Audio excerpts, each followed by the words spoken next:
Quick, what is the most unhinged thing you can possibly think of? Is it Hitler in a bikini? Or anime girl aliens taking over planet Earth? Or maybe it's an app that recreates your dead loved ones so you can talk to them.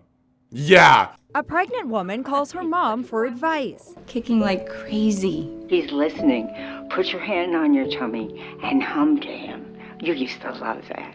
This is like one of those things that is so weird and wacky, it doesn't even seem real, but somehow we're at this point in society. I don't think it's really a hot take to say that this is super fucking weird and odd. Like, this is one of those experiments, right, where it's not a case of can we do it, it's a case of should we. Like, I can't even think of a good reason to have this in existence, man.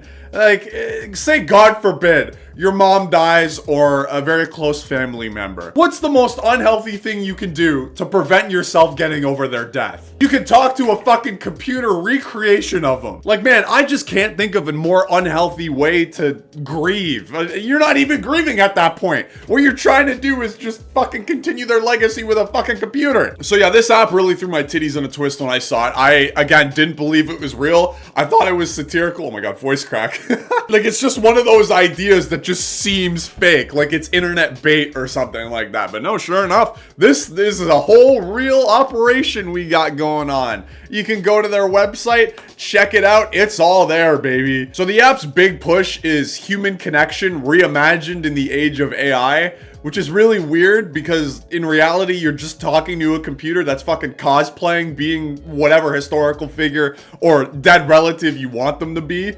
The dead relative thing isn't like their whole, spiel. It isn't their whole business. They also push things where you could talk to like celebrities or Shakespeare if you want, I guess. If you want to Macbeth this bitch up or something. I don't know, man. I think this is a very scary area we're in because we're kind of blurring the line between computer and human with this. And this isn't like some kind of doomer speech where I'm like, oh my God, the AI is going to kill us all. Even though I do think it's going to kill us all eventually. But I think of that one video I did a while ago where we went on that subreddit where everyone had like AI boyfriends and girlfriends. And they were literally just having this human connection with fucking computers. I can only imagine that as the technology gets better and better with the AI, more and more people are gonna flock to that sort of thing, which obviously isn't healthy. That's not a net positive for humanity. The human connection element is the only piece that separates a computer from a real human being. And when that line gets blurred, that's some scary shit, man. At the very base level, I can kind of understand the idea and why they would go with this, even though it seems like something you'd come up with coming out of an acid trip. I think what they're really going for is trying to maintain that connection between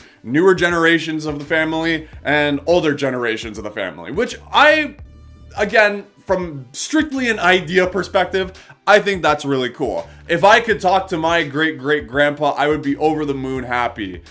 He'd be speaking in Hungarian, so I wouldn't fucking understand a word he's saying, but I think it would still be cool to talk to him, right? So that's kind of the idea that this whole app is piggybacking off of, but that idea kind of really all goes to shit when you're not really talking to them. You're more so just talking to a computer cosplaying as them. So the effect immediately gets wiped away, and it's like completely pointless, honestly. And like I mentioned already, you can't even argue that this is like part of the grieving process or something because it's not. You can't tell me that talking to a dead family member that's recently deceased on an app to a computer that's cosplaying as them is healthy and helping you get over it by any means. Brother, you are sending yourself down the pit of despair. It's not even funny. Not to mention, I think this app is starting something that could be very dangerous in the future.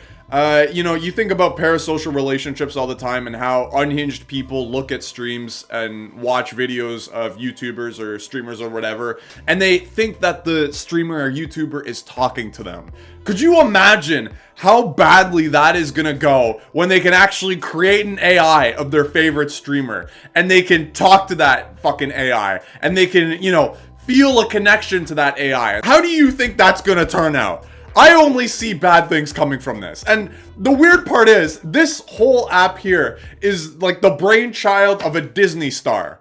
which somehow isn't shocking. But you would think someone in that standing would understand how dangerous this is, at least in a parasocial sense alone. But nah, fuck it, let's talk the granny who's decomposed in her grave. Why the fuck not? So yeah, thankfully so far this app has been met with a lot of criticism, which I think it should. I think it should even be regulated by the government at some extent. Now, obviously, I don't know how you would even regulate something like that, but I think it should be regulated and at least monitored, because we are reaching very uncanny and dangerous territory, I think, with this whole AI thing, and it's scary. It's scary being a normal guy in this world, man. But yeah, we're at a very scary point in society, and I'm very terrified for the future. I couldn't imagine my future kids and great-grandkids and all that stuff trying to talk to an AI version of me when they could just watch Tibor videos instead. Anyway, yeah, I just wanted to talk about this because I saw it and I was like, what the fuck is going on? Thanks for watching, guys. I'll see you later.